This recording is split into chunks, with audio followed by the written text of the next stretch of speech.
शादी हुई, इंसान अपनी बीवी से मोहब्बत करता है, बीवी की मोहब्बत डालता है। वल बनीन, और अल्लाह ताला ने औलाद की मोहब्बत भी तुम्हारे दिलों में डाल दी है। इंसान अपना नुकसान तो सह सकता है, अपने बच्चों का नुकसान नहीं सहता है। दुनिया में हर इंसान दूसरे इंसान को गिराना चाहेगा, हर इंसान दूसरे इंसान को अपने से कमतर देखना चाहेगा। दुनिया में इकलौता बाप है जो अपने बेटे को अपने से भी ऊंचा देखना चाहता है। वल बनीन, औलाद की मोहब्बत तुम्हारे दिलों के अंदर डाल दी गई। वल कनातीरिल मुकंतरति मिनज़्ज़हबि वल फिद्दा, और ऐ मेरे बंदो, अल्लाह ताला ने सोने चांदी की मोहब्बत भी तुम्हारे दिलों के अंदर डाल दी है। रुपये पैसे की मोहब्बत, धन दौलत की मोहब्बत, सोने चांदी की मोहब्बत भी तुम्हारे दिल में डाल दी गई। उसके बाद फरमाया वल खैलिल मुसव्वमती, और अल्लाह ताला ने उन घोड़ों की मोहब्बत भी तुम्हारे दिल के अंदर डाल दी है, जो घोड़े बड़े उम्दा होते हैं, जो निशान ज़दा घोड़े होते हैं, जिन घोड़ों के ऊपर निशान लगाया जाता है। अरब में घोड़े की बड़ी वैल्यू थी, और घोड़े में भी जो घोड़ा निशान ज़दा घोड़ा होता था, जिस पर बाकायदा अलामत रहती थी, सिंबल रहता था, उस घोड़े को बड़ा ऊंचा माना जाता। उस जमाने की सवारी घोड़ा था। आज की सवारी फॉर्च्यूनर है, आज की सवारी स्कॉर्पियो है, आज की सवारी बुलेट है। तो सवारी की मोहब्बत भी इंसान के दिल में डाली। वल अनाम, और अल्लाह ताला ने तुम्हारे दिलों के अंदर चौपायों की मोहब्बत, बैल बकरी गाय भैंस, जिन चौपायों को तुम पालते पोसते, उन चौपायों की मोहब्बत तुम्हारे दिल में डाल दी है। वल हर्थी, और अल्लाह ताला ने खेती बाड़ी करने वाले किसानों के दिल में उनकी खेती बाड़ी की मोहब्बत उनके दिल में डाल दी है। ये 6 चीजें हैं जिनकी मोहब्बत अल्लाह ताला ने नेचुरल रखी है। कोई अगर ये कहता है मुझे माल से प्यार नहीं है, कोई कहता है मुझे बीवी से मोहब्बत, औरत से मोहब्बत नहीं है, कोई कहता है औलाद से मोहब्बत नहीं है, झूठ बोलता है। ये नेचुरल चीज है, इनकी मोहब्बत अल्लाह ताला ने प्राकृतिक रूप से नेचुरली हमारे दिल में डाल दी।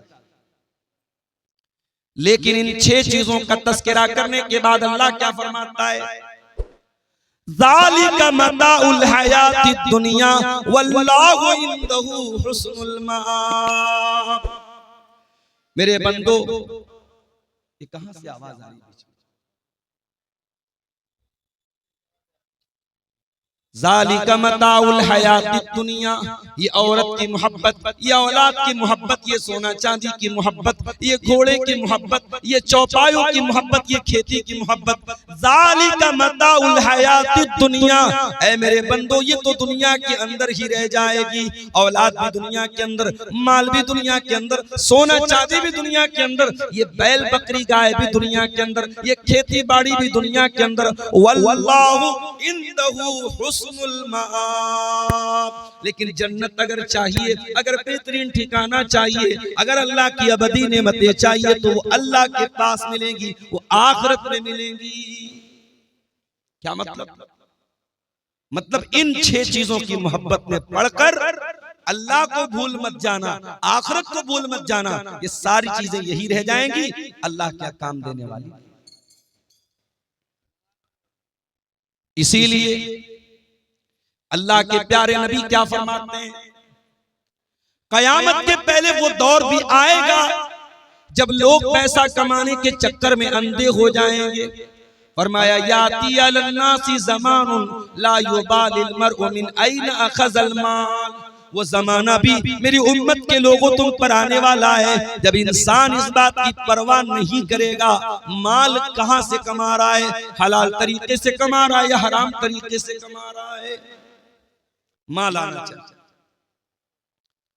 जुआ के जरिए आए, सट्टे के जरिए आए, सूद ब्याज के जरिए आए, समूह बैंक के जरिए लोन लेकर के आए, किसी का हक मार करके आए, पैसा आना चाहिए, दौलत।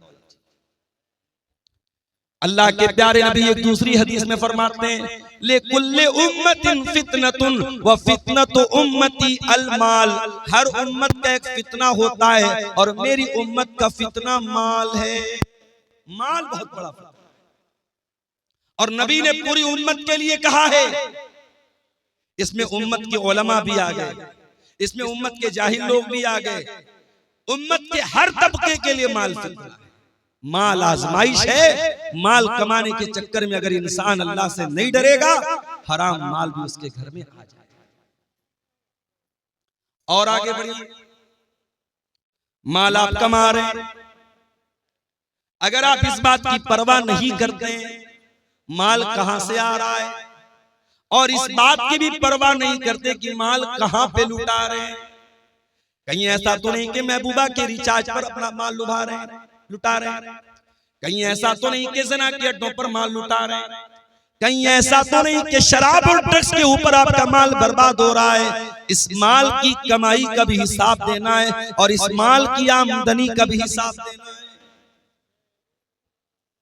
मैं तो जॉब करता हूं, हर साल इनकम टैक्स भरता हूं, मेरा पैन नंबर जैसे ही सिस्टम में डालो, साल भर का पूरा कच्चा चिट्ठा, अब तो हमारी गवर्नमेंट ने आधार के साथ हर चीज को लिंक कर दिया। एक पैसा भी मेरे अकाउंट में कहां से आया, मेरे इनकम टैक्स का जैसे पेज खुलेगा सामने। इंसान का बनाया हुआ सिस्टम इतना मजबूत हो गया, गवर्नमेंट ऑफ इंडिया का बनाया हुआ सिस्टम इतना मजबूत हो गया है, आपके आधार के साथ आपकी जमीन, आपकी जायदाद, आपका खाता, आपके खाते में एक पैसा भी आ रहा है, कहां से आ रहा है, तो सारा रिकॉर्ड मौजूद है। अगर इंसान के बनाए हुए सिस्टम के अंदर इतनी बारीक बारीक चीजें पैदा हो सकती हैं, सोचो इंसान को बनाने वाले खालिक का सिस्टम कितना मजबूत होगा, उस अल्लाह का निजाम कितना मजबूत होगा। अल्लाह के प्यारे नबी फरमाते हैं, तिरमिजी की रिवायत है, ला तज़ूलु कदमा इब्ने आदम मिन इंदि रब्बिही यौमल क़ियामा, इंसान कयामत के दिन अपनी जगह से हिल नहीं पाएगा जब तक 5 सवालों का जवाब न दे दे। पहला सवाल, अन उम्रिही फीमा अफ़ना, मेरे बंदे तूने अपनी जिंदगी को कहां गुजारा। दूसरा सवाल, वअन शबाबिही फीमा अबला, तूने अपनी जवानी को कहां गुजारा। तीसरा सवाल, वअन मालिही मिन ऐन इक्तसबहू, तूने माल कहां से कमाया, तेरी आमदनी का जरिया क्या था, तेरी इनकम का जरिया क्या था। व फीमा अनफका, और चौथा सवाल, तूने माल कहां पर खर्च किया, कहां पर लुटाया। और 5वां सवाल, व माज़ा अमिला फीमा अलिमा, तूने जो इल्म हासिल किया उस इल्म के ऊपर तूने अमल कितना किया। ये 5 सवाल का जवाब आपको भी देना है, मुझको भी देना है, मौलाना साहब को भी देना है, आलिम को भी देना है, जाहिल को भी देना है, कटिहार शहर के रहने वाले को भी देना है, हसनगंज के देहात में रहने वाले को भी देना, हर इंसान माल कहां से कमाया, हिसाब देना है। इसलिए मेरे प्यारे साथियों, हमारी शरीयत में बार बार ताकीद की गई, हलाल कमाई खाओ। हमारी शरीयत ने हमको सिखाया, हलाल कमाई नहीं खाओगे तुम्हारा रोजा कबूल नहीं होगा, तुम्हारी नमाज कबूल नहीं होगी, तुम्हारी ज़कात कबूल नहीं होगी, तुम्हारा हज कबूल नहीं होगा।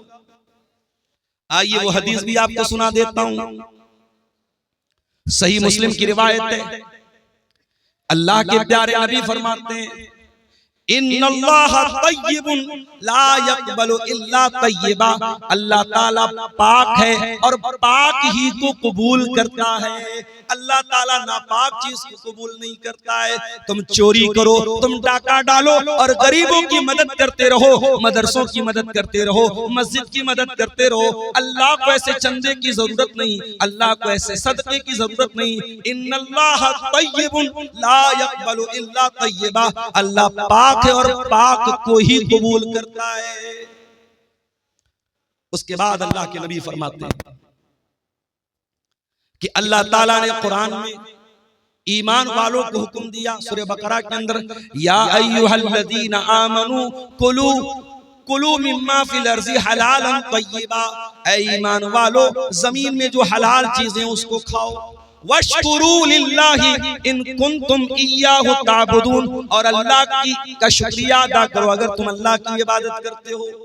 ईमान वालों को हलाल कमाई खाने का हुक्म दिया, और कुरान के 18वें पारे में अल्लाह ने अपने रसूलों से फरमाया, या अय्युहर रसूलु कुलू मिनत तय्यिबाति वअमलू सालिहा, ऐ मेरे रसूलो तुम नेक अमल करो और हलाल रोजी खाओ।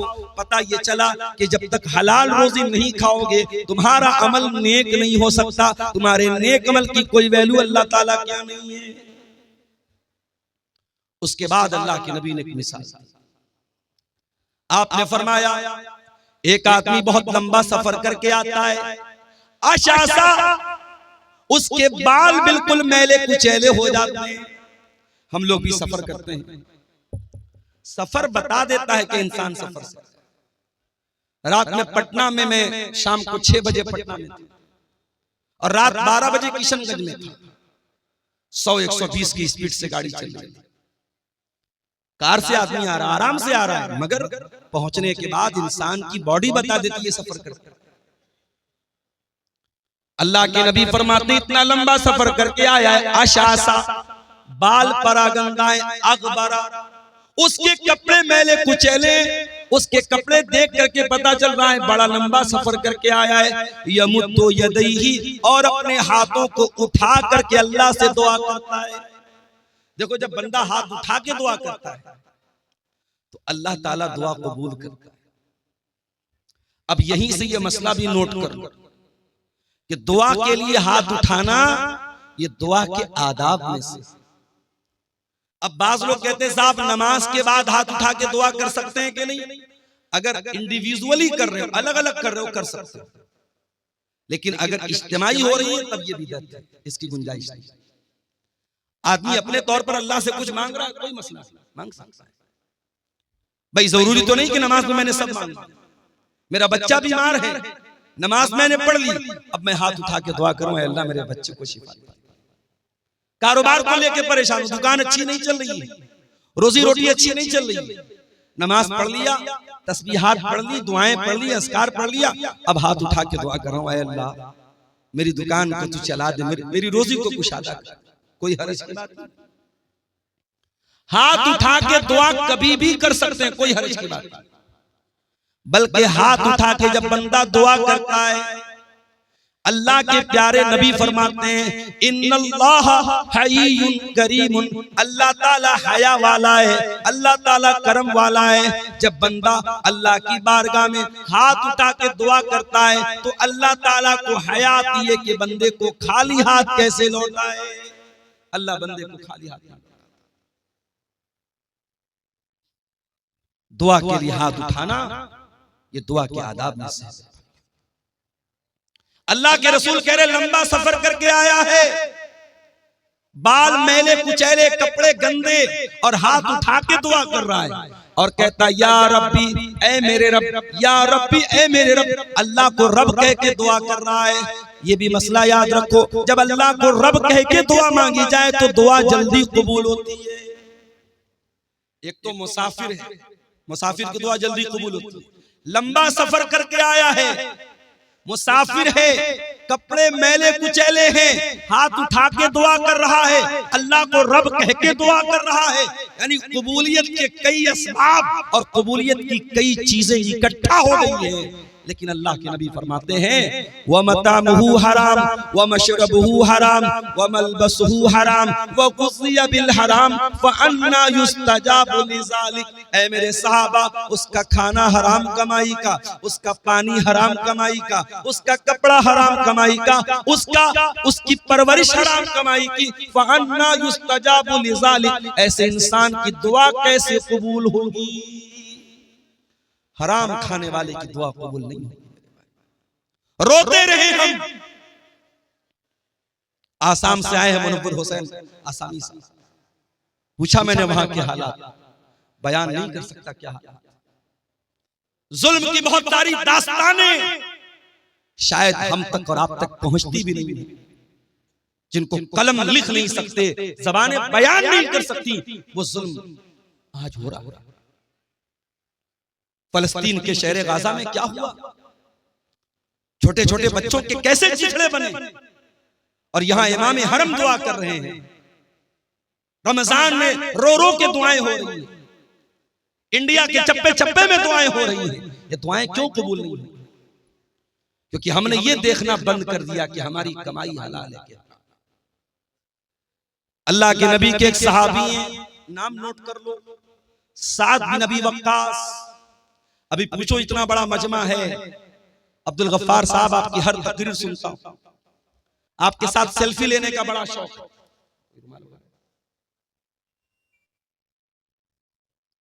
हर तकरीर सुनता हूं, हर जलसे में जाता हूं। अभी पूछ लूं कि वो 10 सहाबा कौन है जिनका नाम लेकर के अल्लाह के रसूल ने जन्नती कहा है, तो मुट्ठी भर लोग होंगे जो सही बता पाए, जबकि बच्चे बच्चे को पता होना चाहिए। 10 सहाबा जन्नती हैं, 4 सहाबा तो वो हैं जिनको हम खुलफाए राशिदीन कहते हैं, अबू बकर, उमर, उस्मान, अली, ये तो 4 हैं ही। उसके अलावा कौन है?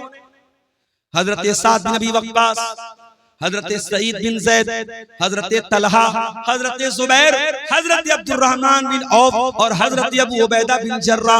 ये टोटल 10 सहाबा हैं जिनका नाम लेकर के अल्लाह के नबी ने जन्नती कहा है। उन 10 में से एक सहाबी हैं हजरत साद बिन अबी वक्कास। ये रिश्ते में अल्लाह के रसूल के मामू लगते थे। एक जंग में ये तीर चला रहे थे तो अल्लाह के नबी कह रहे थे, मामू जान, मेरे माँ बाप आप पर फिदा हुआ, आप तीर चलाए। इतनी मोहब्बत करते थे अल्लाह के नबी से। साद बिन अबी वक्कास ये बहुत मुस्तजाबुद दावत, ये जो दुआ करते थे इनकी दुआ फौरन कबूल हो जाती थी। इनसे किसी ने पूछा कि ऐसा बिन अबी वक्कास क्या बात है, आप जो भी दुआ करते हैं आपकी दुआ फौरन कबूल हो जाती है, इसका राज क्या है, इसका सीक्रेट क्या है, इसका रहस्य क्या है, क्यों आपकी दुआएं जल्दी कबूल हो जाती हैं? हजरत साद बिन अबी वक्कास कहते हैं, मा रफ़अतु लुक़मतन इला फमी, जब भी मैं अपने मुंह की तरफ कोई लुकमा उठाता हूं, इल्ला व अना आलिमुन, मुझे पता होता है, मिन ऐना मजीउहा व मिन ऐना ज़हबत, वो लुकमा कहां से आया है और कहां जाएगा, उसकी आमदनी क्या थी, वो कहां से वो लुकमा आया था, मुझे सब पता है, A to Z मुझे पता है, इसलिए मैं हर लुकमे की जानकारी के बाद खाता हूं। अल्लाह, ये थे सहाबा जो एक लुकमा भी अगर मुंह में डालते थे तो इस बात की परवाह करते थे, मैं हलाल तरीके से खा रहा हूं या हराम तरीके से। यहां तो बड़ी बड़ी बिल्डिंगें हराम कमाई की बन गई, यहां तो हराम कमाई से बड़े बड़े एम्पायर खड़े हो गए, बड़ी बड़ी बिल्डिंगें बना के रख दी, लाखों करोड़ों का बैलेंस बना के रख दिया। वो लोग अल्लाह को क्या हिसाब देंगे, हम जरा बता दो। दूसरे का माल नाजायज तरीके से अगर हमने खाया है, अल्लाह को हिसाब देना पड़ेगा। अच्छा एक बात बताओ, आज के इस गए गुजरे दौर में भी हम मस्जिद का एहतराम करते हैं कि नहीं करते? बहुत एहतराम करते हैं। शराबी जब मस्जिद के पास से गुजरता है शराफत से गुजर जाता है, नहीं, मस्जिद के पास कोई हुड़दंग नहीं, कोई शरारत नहीं। और हमारे हिंदुस्तान में तो हमारे गैर मुस्लिम भाई भी मस्जिद का बड़ा एहतराम करते थे। होली का त्योहार आता था, होली खेलते थे, हमने अपने मोहल्ले में देखा, सारे मोहल्ले में होली खेल रहे, बीच में मस्जिद आई, नहीं भाई ये मस्जिद है, यहाँ कोई बदतमीज नहीं है। ये एक माहौल था हिंदुस्तान का, वो अलग बात है। धीरे धीरे नफरत को जहनों में डाला गया। अब तो बाकायदा मुसलमान की मस्जिद पर दूसरे मजहब का आदमी अपना झंडा लगाने की कोशिश करता है और मस्जिद के सामने गाली गलौज भी हो रहा है और भड़काऊ नारे भी लगाए जा रहे हैं, हालात खराब किए जा रहे हैं। मगर मस्जिद का एहतराम गैर मुस्लिम भी हमारे देश में करता था और करता है। मस्जिद का एहतराम हम सब करते हैं। मस्जिद से भी बढ़कर के एक मुसलमान की जान, एक मुसलमान का माल और एक मुसलमान की आबरू की अहमियत है। आइए बुखारी की वो हदीस आपको सुनाता हूं। हदीस के रावी कौन? अब्दुल्लाह बिन अब्बास। अब्दुल्ला बिन अब्बास कौन है? नबी के चचा के बेटे हैं, 8 साल के बच्चे हैं। रात में जब अल्लाह के नबी तहज्जुद के लिए उठा करते थे, अब्दुल्ला बिन अब्बास आते थे और वजू का पानी ला के रख देते थे। ओ लोगो, तुम्हारे मोहल्ले में उलमा आते हैं, तुम्हारे गांव में उलमा आते हैं, तुम्हारे इलाके में जमात के बड़े बड़े उलमा आते हैं। कम से कम अपने छोटे बच्चों को उलमा से मुलाकात के लिए लेकर के आया करो, उनको उलमा का एहतराम तो सिखाया करो, उनके दिल में उलमा की मोहब्बत तो डाला करो। नबी रात में उठते हैं, तहज्जुद की नमाज के लिए उठते हैं और वजू का पानी लेकर के कौन आता है? 8 साल का बच्चा आता है। नाम क्या है? अब्दुल्ला बिन अब्बास। नबी ने पूछा, ये वजू का पानी कौन लाया? जवाब मिला, अब्दुल्ला बिन अब्बास लाया। नबी ने रात के अंधेरे में दुआ की, अल्लाहुम्मा अल्लिमहुल कुरान, ऐ अल्लाह तू अब्दुल्ला बिन अब्बास को कुरान का इल्म अता फरमा दे, कुरान का आलिम बना दे, कुरान की नॉलेज दे दे, कुरान का ज्ञानी बना दे, कुरान की तफसीर का इल्म दे दे। और आज जब भी आप तफसीर की कोई भी किताब उठाएंगे, सबसे ज्यादा अगर किसी का नाम आपको मिलेगा, अब्दुल्ला बिन अब्बास का नाम मिलेगा। कुरान करीम की तफसीर में नंबर 1 माने जाते हैं सहाबे। ये नबी की दुआ की बरकत थी। वही अब्दुल्ला बिन अब्बास रिवायत करते हैं, अल्लाह के प्यारे नबी अपनी जिंदगी का पहला और आखिरी हज कर रहे हैं और हज के मौके पर तकरीबन 1.25 लाख सहाबे किराम आपके साथ हैं। जिलहिज्जा की 10 तारीख आती है, ईद उल अज़हा का दिन आता है, यौमुन नहर आती है। अल्लाह के प्यारे नबी अपने सहाबा के साथ हैं। आपने मिना के मैदान में फरमाया, अय्यो यौमिन हाज़ा, ऐ मेरे सहाबा ये कौन सा दिन है?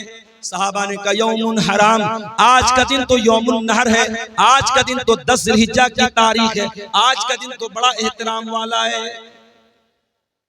फिर आपने पूछा, अय्यो बलदिन हाज़ा, ये शहर कौन सा है? सहाबे किराम ने कहा, बलदुन हराम, ऐ अल्लाह के नबी ये तो मक्का शहर का एक हिस्सा है, ये तो मक्का शहर है जो अमन वाला शहर है, जो बड़ा एहतराम वाला, हुर्मत वाला शहर है। फिर आपने पूछा, अय्यो शहरिन हाज़ा, ये कौन सा महीना है? सहाबे किराम ने फरमाया, शारुन हरामुन, ये तो हुर्मत वाला महीना है, ये तो जिलहिज्जा का महीना है। अब जरा नबी के अल्फाज, अल्लाह के प्यारे नबी ने फरमाया, इन्ना दिमाअकुम व अमवालकुम व आराज़कुम हरामुन अलैकुम का हुर्मत यौमिकुम हाज़ा फी बलदिकुम हाज़ा फी शहरिकुम हाज़ा। ऐ मुसलमानों, कान खोल करके सुन लो, तुम्हारी जान, तुम्हारा माल और तुम्हारी इज्जत व आबरू एक दूसरे के लिए हराम है। उसी तरीके से जैसे आज का ये दिन हुर्मत वाला है, जैसे ये मक्का शहर हुर्मत वाला है, जैसे ये जिलहिज्जा का महीना हुर्मत वाला है, एक दूसरे की जान और माल का उतना ही एहतराम करो। किसी का माल नाजायज तरीके से लेना आपके लिए जायज नहीं है। और आगे बढ़िए, कुरान का दूसरा पारा उठाइए। अल्लाह फरमाता है, वला ताकुलू अमवालकुम बैनकुम बिल बातिल, ऐ मुसलमान, तुम एक दूसरे का माल नाजायज तरीके से, बातिल तरीके से, इनवैलिड तरीके से, अवैध तरीके से न खाया करो। एक दूसरे का माल हराम तरीके से न खाया करो। वह तुदलू बिहा इलल हुक्काम, और अपने मसले को अदालत में ले जाकर के लेताकुलू फरीकम मिन अमवालिन नास बिल इस्मी, लोगों का माल नाजायज तरीके से खाने के लिए अपने मसले को अदालत में न लेके जाओ। कभी कभी ऐसा होता है, हमें मालूम है जमीन हमारी नहीं है, जायदाद हमारी नहीं है, पैसा हमारा नहीं है, हम हड़प रहे हैं किसी का, मगर हमको पता है अदालत में जाएंगे तो हम जीत जाएंगे। वो किसी ने अदालत की फुल फॉर्म बयान की है ना, आओ दावा करो, लड़ो और तबाह हो जाओ, बिल्कुल सही है। अभी उत्तर प्रदेश में मदरसे का मुकदमा चला, पता होगा। उत्तर प्रदेश में जितने सरकारी मदरसे थे, इलाहाबाद हाई कोर्ट का फैसला आया कि ये सारे मदरसे गैर कानूनी हैं, इनको बंद कर दिया जाए और इन मदरसे में पढ़ने वाले बच्चों को स्कूल में डाल दिया। अदालत को उन मदरसों में पढ़ने वाले 2 लाख बच्चों की तो चिंता थी, मगर उन मदरसों में पढ़ाने वाले 10,000 टीचरों की कोई चिंता नहीं थी। रमजान के महीने में यह फैसला आया, उत्तर प्रदेश के मदरसों में पढ़ाने वाले सरकारी टीचरों का जीना हराम है। उनके हलक के नीचे खाना नहीं उतर रहा था। उसमें बेचारे ऐसे बूढ़े लोग भी थे जो रिटायरमेंट के करीब, उसमें ऐसे लोग भी हैं कि उनकी तनख्वाह से पूरा परिवार चल रहा है, भाई बहन सबको खिला रहा है। अदालत का ये फैसला आया, सबके पैरों के नीचे की जमीन खसक गई। बहरहाल वहां टीचरों की ऑर्गेनाइजेशन है, उसने इस मसले को सुप्रीम कोर्ट में लेकर के गए और सुप्रीम कोर्ट के बड़े महंगे वकीलों, उसमें चिदंबरम जी जो हमारे देश के पहले मिनिस्टर रह चुके हैं उनका भी नाम है, और भी कई बड़े बड़े जो एडवोकेट है, वकील हैं, जिनकी एक एक दिन की फीस 10-10 लाख 20-20 लाख रुपया फीस है। एक एक सुनवाई की उनकी फीस को अदा किया गया और सुप्रीम कोर्ट में मजबूती के साथ अपना मामला रखा गया। और अभी 2 दिन पहले सुप्रीम कोर्ट का फैसला आया। सुप्रीम कोर्ट ने कहा नहीं, ये मदरसे गैर कानूनी नहीं है, मदरसे को बरकरार रखा जाए, मदरसों को बंद न किया जाए। बताना ये चाहता हूं कि सुप्रीम कोर्ट में एक केस लड़ने के लिए एक वकील को जो फीस देने की जरूरत पड़ती है, गरीब आदमी नहीं दे सकता। एक एक दिन की फीस 20-20, 25-25 लाख रुपया है, कोई नहीं दे सकता। अब कुरान की जरा इस आयत पर गौर करो। अल्लाह कह रहा है वला ताकुलू अमवालकुम बैनकुम बिल बातिल, एक दूसरे का माल नाजायज तरीके से मत खाओ। वतुदलू बिहा इलल हुक्काम, और अपने मसले को अदालत में न लेकर के जाओ। लिताकुलू फरीक़म मिन अमवालिन नास बिल इस्मी, हो सकता है कि तुम गलत हो, लेकिन जज और वकील के साथ सेटिंग करके तुम गलत को सही करवा दो। हो सकता है गलत सबूत पेश कर दो, हो सकता है गलत गवाह पेश कर दो। लोगों का माल नाजायज तरीके से खाने के लिए अपने मसले को अदालत में न लेकर के जाओ। आज कटिहार की आप सेशन कोर्ट में चले जाएं, आप पटना में कोर्ट में चले जाएं, हर अदालत में जमीन के, जायदाद के, रुपये पैसे के मामलात मुसलमानों के बड़ी तादाद में। और इंसान को पता होता है मैं गलत हूं, मैं नाजायज जमीन पर कब्जा कर रहा हूं, फिर भी अदालत में जाता है क्योंकि उसको यकीन होता है मैं अदालत की रकम, फीसों, वकीलों की फीस भर करके मैं केस जीतूं। कान खोल करके सुन लो मेरे प्यारे साथियों, दुनिया की अदालत के ऊपर भी एक अदालत है और उस अदालत में कोई वकील नहीं होगा। उस अदालत का जज अल्लाह रब्बुल आलमीन होगा। न वहां रिश्वत चलेगी, न वहां किसी की झूठी गवाही चलेगी।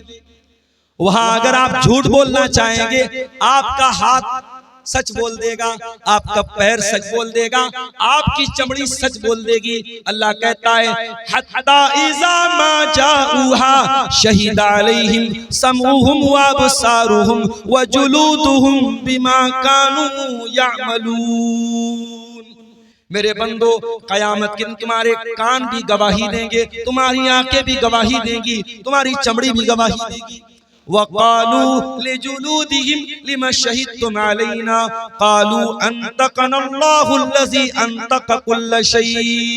इंसान अपनी चमड़ी से कहेगा तू कैसे बोल रही है, इंसान की चमड़ी कहेगी अल्लाह ने हमको बोलना सिखाया है और आज हम तेरे करतूत, तेरे काले करतूत हम खोलेंगे। दुनिया की अदालत से कोई जीत गया तो क्या, अल्लाह की अदालत में कोई झूठ नहीं बोल सकता। हसनगंज की धरती पर, धोकरदा की धरती पर अगर आपने कोई गलत काम किया है, कोई पाप किया है, किसी के साथ नाजायज काम किया है, आपकी ये धरती भी कयामत के दिन गवाही देगी।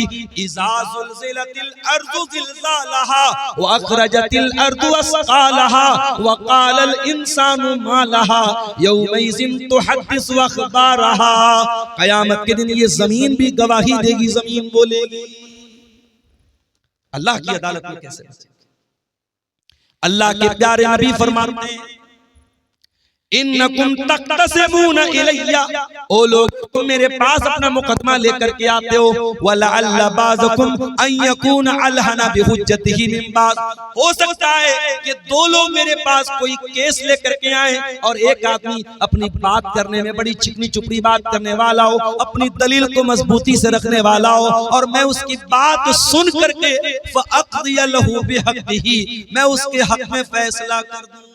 ऐसा हो सकता है क्योंकि मैं इंसान हूँ, ओ लोगों मैं बशर हूँ, मैं इंसान हूँ। हो सकता है कि जो बेचारा हक पर है, जो सही है, उसको बोलना नहीं आता, और जो गलत है वो अपनी जबान की बदौलत, अपनी बातचीत की बदौलत अपनी बात को मनवा ले। अगर ऐसा कभी हो जाए तो अल्लाह के नबी क्या फरमाते हैं, फमन क़ज़यतु लहू बिहक़्क़ि अख़ीही फ़इन्नमा अक़तअु लहू क़ितअम मिनन नार, अगर मैं किसी के हक में अगर फैसला कर देता हूँ और वो जमीन उसके भाई की थी, वो हक उसके भाई का था, वो रुपया पैसा उसके भाई का था, और मैंने गलत फैसला कर दिया और उसके हक में कर दिया, तो अल्लाह के नबी क्या फरमाते हैं, इन्नमा अक़तअु लहू क़ितअम मिनन नार, मैं जमीन नहीं दे रहा हूँ, मैं जायदाद नहीं दे रहा हूँ, मैं रुपया पैसा नहीं दे रहा हूँ, मैं जहन्नम की आग का टुकड़ा दे।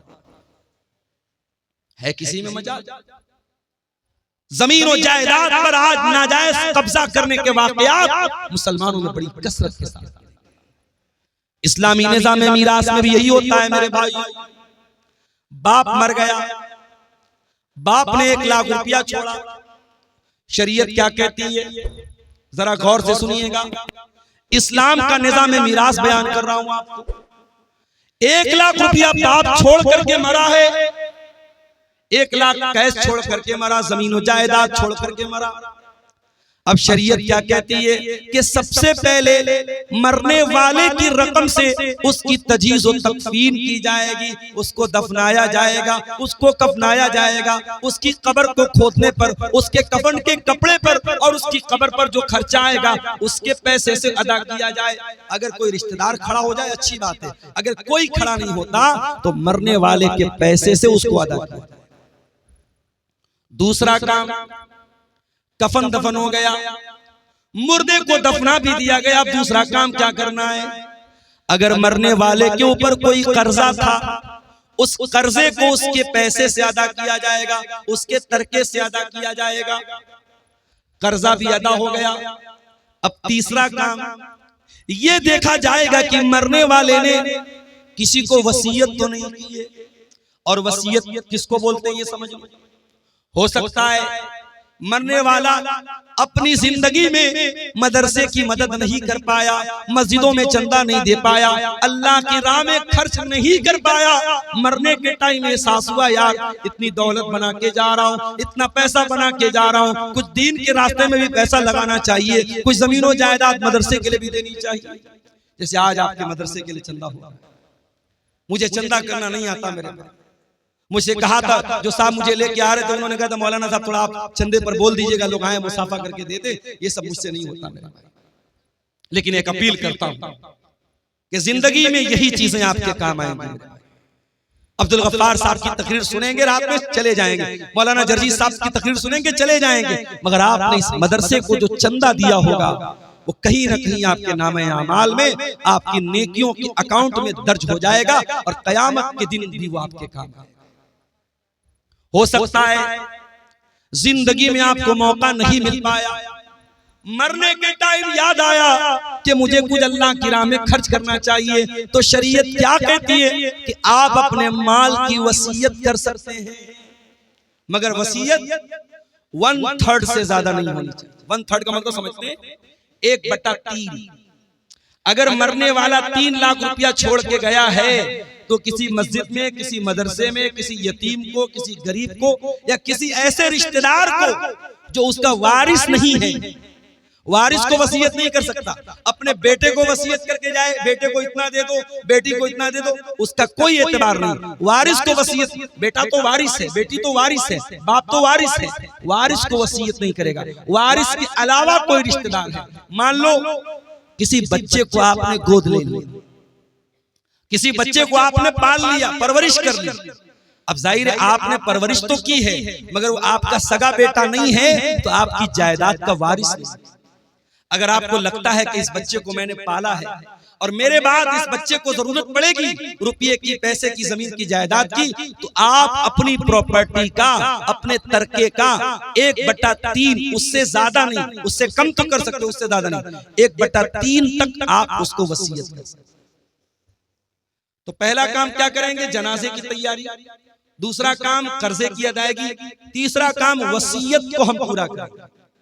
अगर मरने वाला 3 लाख रुपया छोड़ के गया और ये कह करके गया कि मैंने जिस बच्चे को गोद लिया था ये 3 लाख रुपया उसको दे दिया जाए, तो फतवा आप लेने जाएंगे, आप बिहार के किसी आलिम से ले ले, यूपी के किसी आलिम से ले ले, पूरी दुनिया के किसी आलिम से ले ले, तमाम उलमा का फतवा यही मिलेगा कि वसीयत गलत है और उसकी 3 लाख में से सिर्फ 1 लाख रुपया उस बच्चे को दिया जाएगा, 3 लाख पूरा नहीं। क्योंकि शरीयत क्या कहती है कि आप जब मर रहे हैं आपके माल में आपके वारिस का हक है, आप अपने वारिस को महरूम नहीं कर सकते। दुनिया की और शरीयतों में, दुनिया के और मज़ाहिब में ऐसा कोई निजाम नहीं है, ऐसा कोई सिस्टम नहीं है। अमेरिका में बहुत बड़े बड़े लोग मर गए और मरने के पहले अपनी सारी जमीन जायदाद अपने कुत्ते के नाम करके चले, अपने कुत्ते के नाम, अपने नौकर के नाम, अपनी गर्लफ्रेंड के नाम, अपनी रखैल के नाम करके जाते हैं। अल्लाह का शुक्र अदा करो, अल्लाह ने हमें और आपको इस्लाम जैसी नेमत से नवाजा है। इस्लाम में आप वसीयत भी अगर करेंगे अपने माल की तो किसी इंसान को करेंगे, किसी जानवर को नहीं कर सकते, या किसी मस्जिद में करेंगे, किसी मदरसे में करेंगे, किसी अच्छे काम में करेंगे, और वो वसीयत 1/3 से ज्यादा नहीं कर सकते। अगर 3 लाख रुपया छोड़ के जा रहे हो तो 1 लाख से ज्यादा नहीं कर सकते। अब ये 3 काम होने के बाद अब चौथा नंबर आया, अब वारिसों को हिस्सा दिया जाए। अब जब वारिसों को हिस्सा दिया जाएगा तो कुछ लोगों का हिस्सा तो अल्लाह ने बता दिया, माँ का इतना हिस्सा है, बाप का इतना हिस्सा है, शौहर का इतना हिस्सा है, भाई का इतना हिस्सा है। कुछ लोगों का हिस्सा तो अल्लाह ताला ने बता दिया है और कुछ लोगों का अल्लाह ताला ने हिस्सा नहीं बताया है। जो वारिसों को देने के बाद जो बचेगा वो उनके दरमियान बांट दिया जाएगा। जैसे बेटे और बेटी का हिस्सा अल्लाह ताला ने तय नहीं किया है। अगर बाप जिंदा है, अगर माँ जिंदा है तो बाप को 1/6 दिया जाएगा, माँ को 1/6 दिया जाएगा और माँ बाप को देने के बाद, और अगर मरने वाले की बीवी जिंदा है और औलाद मौजूद है तो बीवी को 8वां हिस्सा दिया जाएगा, और औलाद अगर नहीं है तो बीवी को 1/4 दिया जाएगा। बीवी को देने के बाद, माँ बाप को देने के बाद, अब जो बाकी बचेगा वो बेटे और बेटी को दिया जाएगा। अब बेटे को कितना मिलेगा, बेटी को कितना मिलेगा? कुरान कहता है लिज़्ज़कर मिस्लु हज़्ज़िल उन्सयैन, लड़के को लड़की का डबल मिलेगा, लड़के को लड़की का डबल मिलेगा। अब दुनिया में लोग इस पर बड़ा वावैला मचाते हैं, तो इस्लाम में बड़ी नाइंसाफी है, औरत के साथ बड़ा अन्याय हो रहा है। लड़के को डबल मिल रहा है, लड़की को आधा मिल रहा है। पहली बात तो ये है, इस्लाम अल्लाह का दीन है और अल्लाह के दीन में कभी नाइंसाफी नहीं हो सकती। अल्लाह तो अदल वाला है, अल्लाह तो आदिल है और अल्लाह का हर हुक्म अदल वाला है। अल्लाह को खूब पता है किसको कितना देना है। अल्लाह के कानून में कभी नाइंसाफी नहीं हो सकती। अगर अल्लाह ताला ने लड़का लड़की को बराबर दिया होता, अगर अल्लाह के कानून में बराबर का हुक्म होता तो ये लड़के के साथ नाइंसाफी हो जाती। क्यों? क्योंकि कमा के लाना तो लड़के को है, अपनी बहन को कमा के भाई देगा, अपनी बेटी को कमा करके बाप देगा, अपनी बीवी को कमा करके शौहर देगा। मर्द को तो हर हाल में कमाना है और औरत को कमाना नहीं, औरत को तो खाना है। औरत को कोई खिलाएगा और खिलाने वाला कौन है? मर्द है। इसीलिए अल्लाह ताला ने मर्द की जिम्मेदारियों को सामने रख करके अल्लाह ने यह फैसला किया, लिज़्ज़कर मिस्लु हज़्ज़िल उन्सयैन, लड़की को लड़के को लड़की का डबल मिलेगा। अब मान मरने वाले का एक लड़का है, 2 लड़की, और मरने वाला 2 लाख रुपया छोड़ के मर, तो जाहिर है कि 2 लाख में से 1 लाख रुपया लड़के को मिल जाएगा और 50-50 हजार रुपया दोनों लड़कियों को मिल जाएगा। तो अगर रेशियो निकालो तो लड़के लड़की को तो बराबर मिल रहा है, और अगर कहीं लड़कियों की तादाद ज्यादा है और लड़का एक है या लड़के की तादाद कम है तो मजमूई एतबार से लड़कियों को ज्यादा मिल जाएगा। तो कुरान कहता है तुम नहीं जानते कि किसको कितना मिलना चाहिए, ये अल्लाह का फैसला और अल्लाह का कानून है, और अल्लाह ने जो तय कर दिया उसी के हिसाब से बांटा जाएगा। तुम नहीं जानते, इसलिए कि रिश्ता अल्लाह ने बनाया है। किसी को बाप अल्लाह ने बनाया है, किसी को माँ अल्लाह ने बनाया है, किसी को बेटा अल्लाह ने बनाया। जब रिश्ता अल्लाह ने बनाया है तो उनका हक भी अल्लाह ही तय करेगा, तुम नहीं तय कर सकते। हमारे यहाँ क्या हो रहा है, बाप मर गया, भाइयों ने बैठ करके जमीन जायदाद का बंटवारा कर दिया, बहन को फूटी कौड़ी नहीं मिली, बहन को एक पैसा नहीं मिला। बहन आई, भाई आपने बाप की जायदाद का बंटवारा किया, मुझे क्यों नहीं दिया? भाइयों ने धमकी दी। मैं शेरशाबादी माहौल नहीं जानता, मैं कटिहार का माहौल, मैं बनारस की बात कर रहा हूं, अपने माहौल की बात कर रहा हूं। भाइयों ने धमकी दी, अगर तू अपना हिस्सा ले लेगी आज के बाद हमसे रिश्ता मत रखना, हमसे कोई ताल्लुक मत रखना। अगर हमने अपने बाप की प्रॉपर्टी में से तुझको हक दे दिया तो आज से रिश्ता खत्म। बहन बेचारी सोचती है भाई से रिश्ता खत्म करना बड़ा महंगा सौदा है, भाई और भतीजे की मोहब्बत भी दिल में होती है। बहन कहती भैया जो है आप रख लीजिए, मुझे कोई जमीन जायदाद नहीं चाहिए। इस तरीके से ब्लैकमेल किया जाता है और प्रेशराइज किया जाता है और दबाव डाला जाता है बहनों के ऊपर, और बहनें मजबूरी में आकर के अपना हिस्सा अपने भाई को लिख देती। और ये काम कौन कर रहा है? ये पांचों टाइम का नमाजी कर रहा है, चेहरे पर भरपूर शरई दाढ़ी रखने वाला और माथे पर सजदे का निशान सजाने वाला, अपने आप को मुत्तकी कहने वाला, अपने आप को परहेजगार कहने वाला भी ये काम कर रहा है। ओ लोगों, अल्लाह को क्या हिसाब दोगे जब अल्लाह का कानून ये कह रहा है कि आपके वालिद के इंतकाल के बाद आपके बाप की प्रॉपर्टी में आपका हिस्सा है और आपकी बहन का भी हिस्सा है। वो कौन सा कानून है, वो कौन सा इंसाफ है जिसकी वजह से आपने अपनी बहन को उसका हक नहीं दिया? जरा ईमान से बताओ, जरा अपने दिल पर हाथ रख करके बताओ मेरे भाई। और ये भी याद रखिए, इस्लाम का जो निजाम मीरास है ये कोई बाई चॉइस नहीं है कि अमल कर लो तो अच्छी बात है और अगर अमल नहीं करोगे तो कोई हर्ज की बात नहीं है। अल्लाह ने जब मीरास का कानून बयान किया तो क्या फरमाया? तिल्का हुदूदुल्लाह, ऐ मेरे बंदो, अल्लाह ताला का बनाया हुआ कानून है। वमन युतिल्लाह व रसूलहु युदखिलहु जन्नातिन तजरी मिन ताहतिहल अनहारु खालिदीन फीहा अबदा। जो अल्लाह की बात मानेगा, जो रसूल की बात मानेगा, जो अल्लाह के कानून पर चलेगा, अल्लाह उसको जन्नत में डालेगा जहां जन्नत में हमेशा हमेशा रहेगा। वज़ालिकल फौजुल अजीम, और ये बहुत बड़ी कामयाबी है। वमन यासिल्लाह व रसूलहु और जो अल्लाह की नाफरमानी करेगा, जो रसूल की नाफरमानी करेगा, जो अल्लाह के कानून को तोड़ेगा, जो अल्लाह के निजाम मीरास को नहीं मानेगा, जो अल्लाह के बनाए हुए कानून के मुताबिक अपनी बहन बेटी को हिस्सा नहीं देगा, अल्लाह क्या फरमाता है? युदखिलहु नारन खालिदन फीहा, अल्लाह उसको जहन्नम के अंदर डालेगा और जहन्नम में बहुत लंबे टाइम तक वो रहेगा। वलहु अज़ाबुम मुहीन, और उसको जलील करने वाला अज़ाब दिया जाएगा। जहन्नम की आग, मेरे भाई हम सोच भी नहीं सकते। कोई ये ना सोचे अरे हम तो तौहीद वाले, हम जहन्नम में जाएंगे, कुछ दिन तक जहन्नम में रहेंगे फिर निकल जाएंगे। कोई ये ना सोचे। जहन्नम की आग हम एक सेकंड के लिए बर्दाश्त नहीं कर सकते, इसलिए कि जहन्नम की आग तो बड़ी खतरनाक होगी। अल्लाह फरमाता है कुल्लमा नज़िजत जुलूदुहुम बद्दलनाहुम जुलूदन गैरहा लियज़ूकुल अज़ाब।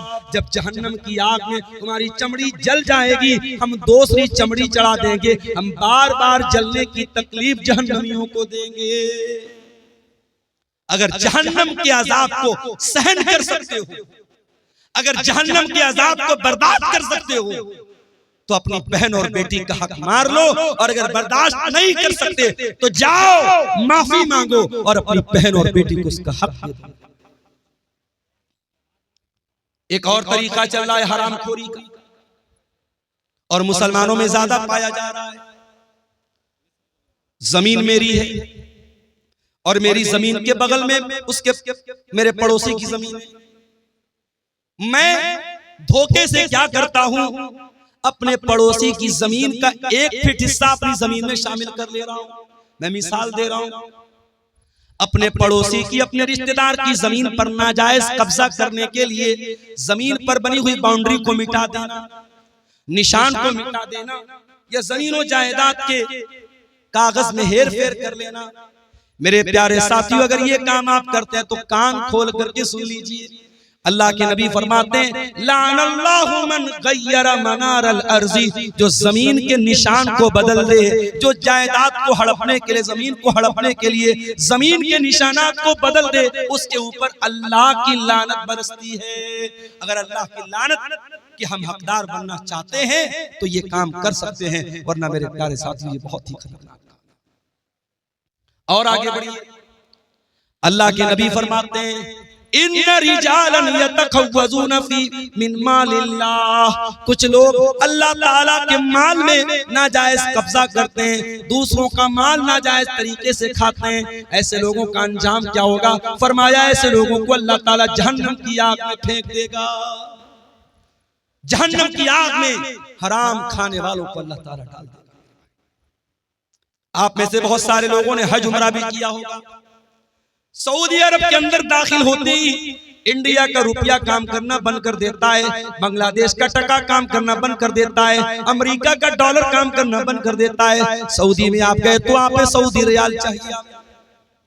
एक मर्तबा मैं गया उमरा के सफर, मैं यहां से रियाल लेके गया, इत्तेफाक से मेरी फ्लाइट डायरेक्ट नहीं थी, तो दुबई के एयरपोर्ट पर फ्लाइट चेंज करनी थी मुझे। अब दुबई के एयरपोर्ट पर सामान, भूख लग रही थी, कुछ खाना था, तो वो रियाल भी लेने को तैयार नहीं।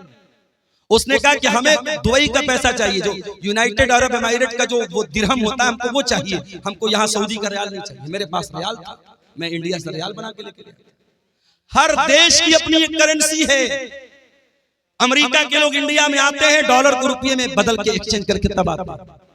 इंडिया का आदमी सऊदी जाता है, अपने रुपये को रियाल में चेंज करता है। हर देश की अपनी एक करेंसी होती है। एक बात बताऊं आपको, कयामत के दिन करेंसी कौन सी चलेगी?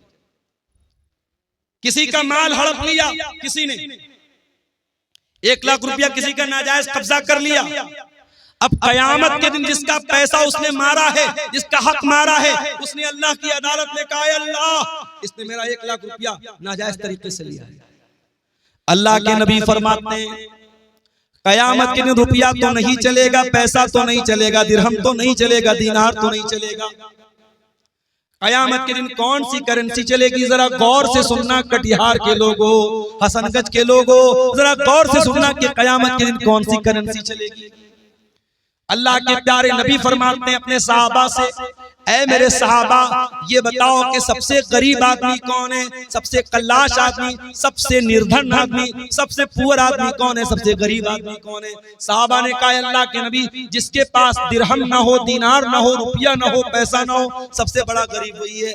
आपने फरमाया, मेरी उम्मत के अंदर सबसे बड़ा गरीब वो होगा जो कयामत के दिन रोजा लेकर के आएगा, नमाज लेकर के आएगा, सदका खैरात लेकर के आएगा, ज़कात लेकर के आएगा, मगर किसी को गाली दी होगी, किसी को बुरा भला कहा होगा, किसी का माल हड़पा होगा, किसी पर झूठा इल्जाम लगाया होगा, उसकी नेकियां उन हकदारों को बांट दी जाएंगी।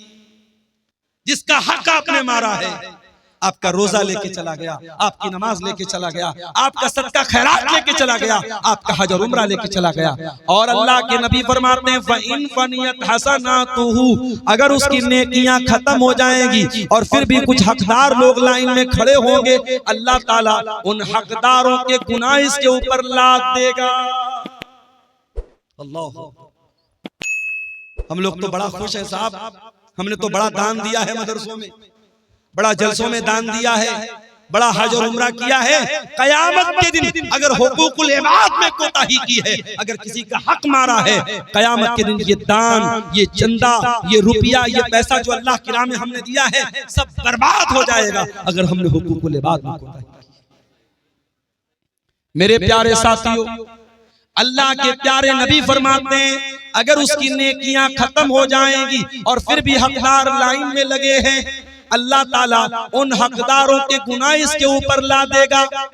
जो इंसान दुनिया से नमाज लेकर के आया था, रोजा लेकर के आया था, ज़कात लेकर के आया था, हज लेकर के आया था, अब उसके ऊपर गुनाह लादे जा रहे हैं, बिल्कुल गुनाहों से भर जाएगा।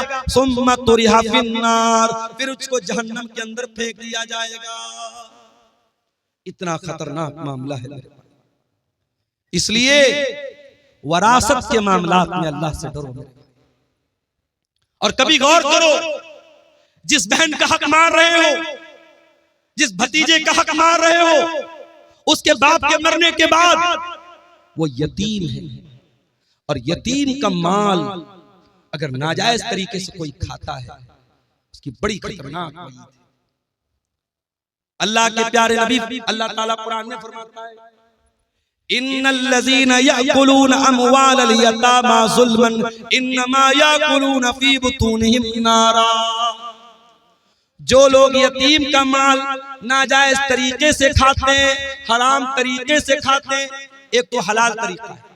अगर किसी यतीम की परवरिश आप कर रहे हैं और आप पैसे वाले नहीं हैं, आप उसकी परवरिश कर रहे हैं और उस परवरिश के बदले में उस यतीम का जो माल है उसमें से अपने हक भर का पैसा आप ले रहे हैं, तो उसकी गुंजाइश मौजूद है।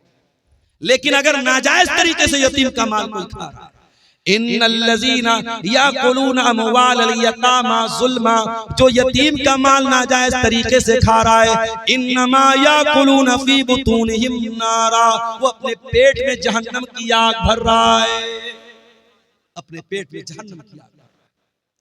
यतीम इस लायक नहीं है कि उसके ऊपर जुल्म किया जाए। बड़ा बेरहम है वो इंसान, बड़ा जानवर है वो इंसान जो किसी यतीम के हक को दबाए, जो किसी यतीम को मारे, जो किसी यतीम पर जुल्म करे। अल्लाह के प्यारे नबी तो यहां तक फरमाते हैं, अना वकाफिलुल यतीमी कहातैन, मैं और यतीम की परवरिश करने वाला जन्नत में इस तरीके से रहेंगे। आपने अपनी दोनों उंगलियों से इशारा करके फरमाया जैसे ये दोनों उंगलियां एक दूसरे के साथ मिली हुई हैं। ओ लोगों, यतीम की परवरिश करने वाला जन्नत में मेरे साथ रहेगा।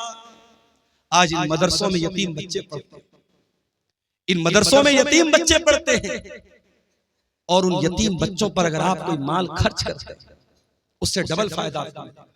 जो सवाब मिलेगा दान का चंदे का वो तो मिलेगा, अगर यतीम बच्चे के ऊपर आप माल खर्च कर रहे हैं तो कयामत के दिन अपने नबी के साथ रहने का मौका आपको मिलेगा। अल्लाह के नबी फरमाते हैं जो किसी यतीम की परवरिश में हिस्सा लेता है, अल्लाह के नबी फरमाते हैं कयामत के दिन वो जन्नत में मेरे साथ आएगा। मेरे प्यारे साथियों, किसी यतीम के माल को नाजायज तरीके से खाना जब हराम है, आपकी बहन भी आपके बाप के मरने के बाद यतीम हो गई, आपका भतीजा अपने बाप के मरने के बाद यतीम हो गया, उस भतीजे का, उस बहन का हक मारने के पहले सोच लो कि कल अगर तुम्हारे बच्चे यतीम हो गए तो उनका क्या होगा। उसकी जगह अपने आप को रख के सोचो, तुम्हारा इंतकाल हो जाए और तुम्हारे बच्चों के साथ कोई ना इंसाफी करे, तुम्हारे बच्चों का कोई हक मार ले, तो सोचो तुम्हें कैसा लगेगा। उसकी जगह अपने आप को रख के सोचो और किसी यतीम के माल को हड़पने की कोशिश करो। मेरे प्यारे साथियों, दुनिया में अगर किसी का हक हमने मारा होगा, कयामत के दिन हमको उसका बदला देना पड़ेगा। अल्लाह के प्यारे नबी फरमाते हैं लतुअद्दुन्नल हुकूक इला अहलिहा, तुम दुनिया में लोगों का हक दे दो वरना कयामत के दिन तुमको देना पड़ेगा। हत्ता युकाद लिशातिल जलहाई मिनशातिल करना, कयामत के दिन अगर सींग वाली बकरी ने बगैर सींग वाली बकरी को मारा है तो उस बकरी से भी किसास लिया जाएगा, उस बकरी से भी बदला लिया जाएगा, जानवरों से भी हिसाब लिया जाएगा। अगर जानवरों से किसास लिया जाएगा तो हम और आप तो इंसान हैं मेरे भाइयों, हमें और आपको हिसाब देना पड़ेगा।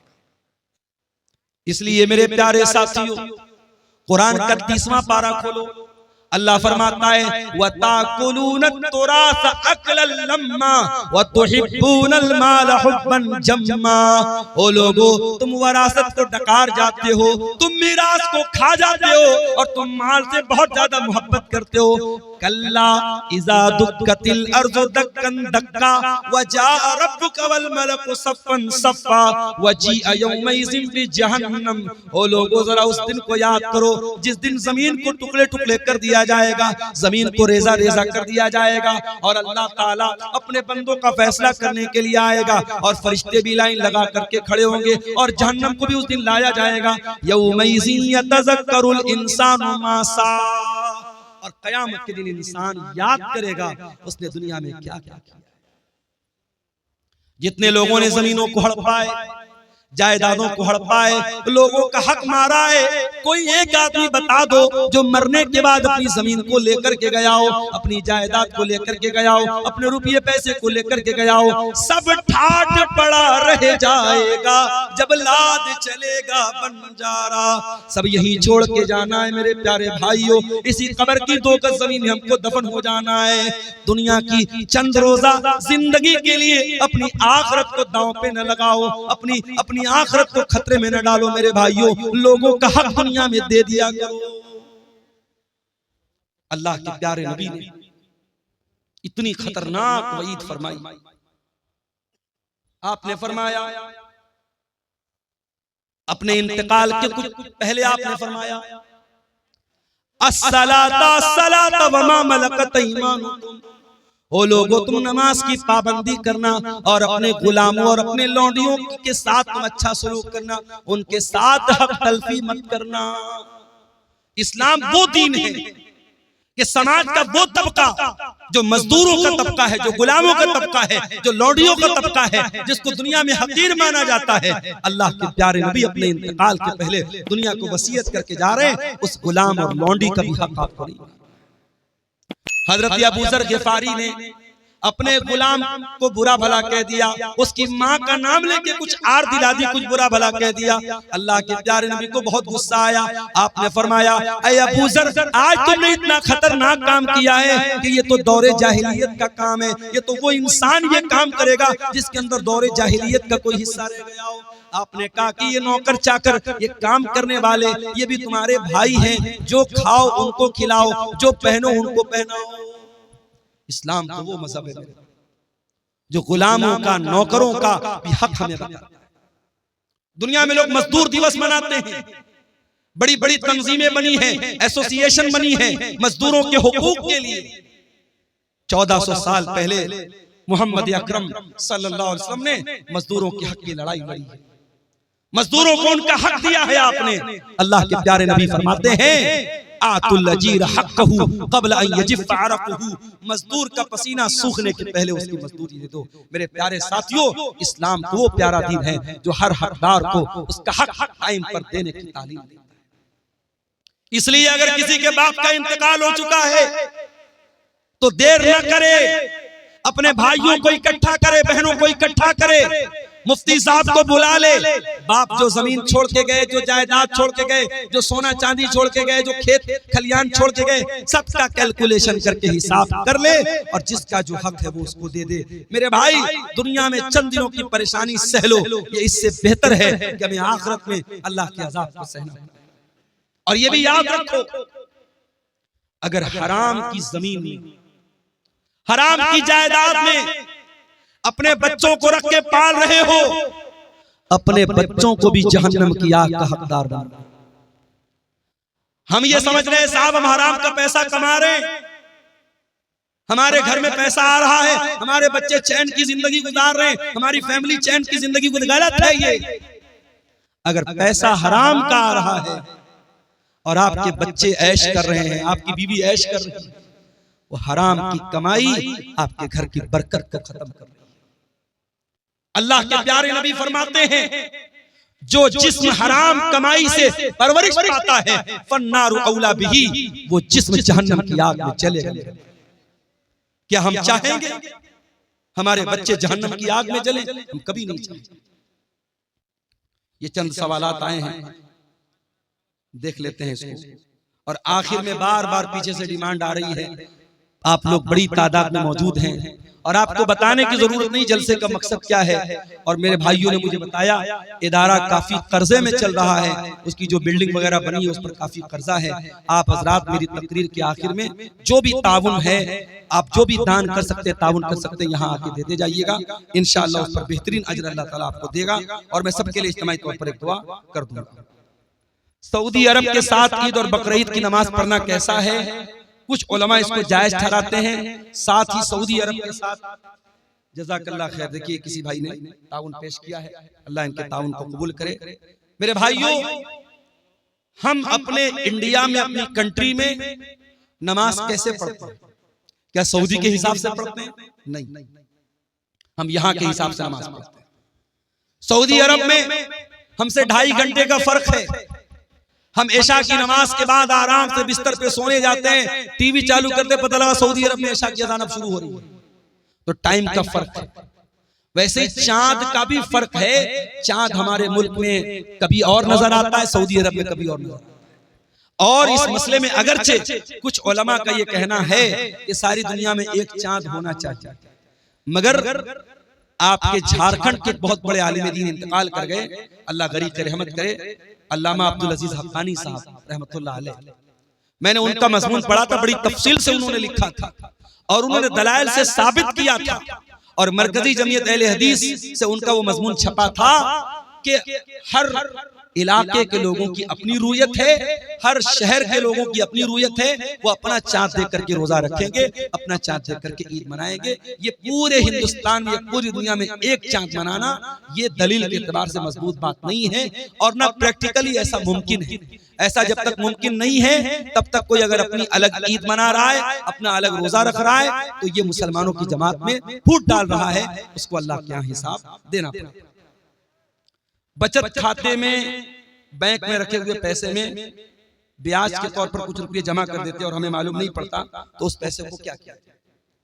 देखिए, ये मत कहिए कि मालूम नहीं पड़ता, सारा सिस्टम मौजूद है। इंटरेस्ट की रकम रोज नहीं आती है, हर क्वार्टर पर आती है। हर क्वार्टर का मतलब हर 3 महीने पर आपके बैंक में पैसा इंटरेस्ट का आता है। आप अपनी पासबुक पे अगर एंट्री कराएंगे, पासबुक पे लिख के आ जाएगा इंटरेस्ट का इतना पैसा है। आपको कुछ नहीं करना है, आप हर क्वार्टर पर अपने बैंक का स्टेटमेंट निकलवाइए और इंटरेस्ट की रकम निकाल करके वो रकम किसी गरीब को दे दीजिए। बस वो आपके ऊपर इस्तेमाल नहीं होनी चाहिए, अपनी जात पर इस्तेमाल नहीं करना है, बैंक में रखना नहीं है, उसको निकाल के खर्च कर देना है। किसी भी कोई दवा इलाज के लिए जरूरत हो उसको दे दीजिए, किसी भी गरीब आदमी को जिसको जरूरतमंद है उसको, मुसलमान को भी दे सकते हैं, गैर मुस्लिम को भी दे सकते हैं, कोई हर्ज की बात इंशाअल्लाह नहीं है।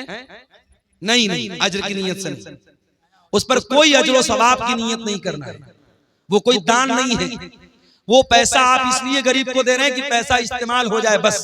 उसको अपने ऊपर इस्तेमाल नहीं कर सकते आप, लेकिन गरीब को दे देंगे, वो इस्तेमाल कर सकता है। सवाब आपको नहीं मिलेगा, ना सवाब की नीयत आपको। कुछ लोग 50% या 60% में चंदा करते हैं, वो कैसा है? देखिए, शरीयत में ज़कात की रकम के जो मसारिफ बयान किए गए, कुरान में अल्लाह ने सूरह तौबा में बयान किए, उसमें ज़कात वसूलने वाले को भी ज़कात की रकम में से देने का हुक्म, वल आमिलीना अलैहा। लेकिन उसका बाकायदा परसेंटेज बनाना, और परसेंटेज भी इतना बड़ा बनाना कि देने वाला 1 लाख दे रहा है और मदरसे में 40,000 पहुंच रहा है, 30,000 पहुंच रहा है, तो बहुत गौर करने की बात है। इसलिए जो मेरी नजर में उलमा के फतावे हैं, जो तहरीरें हैं, उन्होंने सख्ती से मना किया है कि ठीक है चंदा लाने वालों को पैसा दिया जाए, मगर इतने भारी रेशियो के साथ उनको कमीशन देना ये मुनासिब नहीं है। इससे परहेज करें। ये किसी भाई ने 500 रुपए की रकम दी है मदरसा रहमत आलम को, अल्लाह ताला इस बंदे पर रहमत फरमाए। 1-2 सवालात और आए हैं, मुझे 2 बजे तक का अल्टीमेटम मिला है, 2 बजने वाला है। कब्रिस्तान के नाम पर जमीन देने के बाद फिर उसी जमीन को वापस ले लेना कैसा है, और उस जमीन पर खेती गलत है। अगर आपने कब्रिस्तान के नाम पर जमीन वक्फ कर दी तो वक्फ जमीन को दोबारा वापस नहीं ले सकते।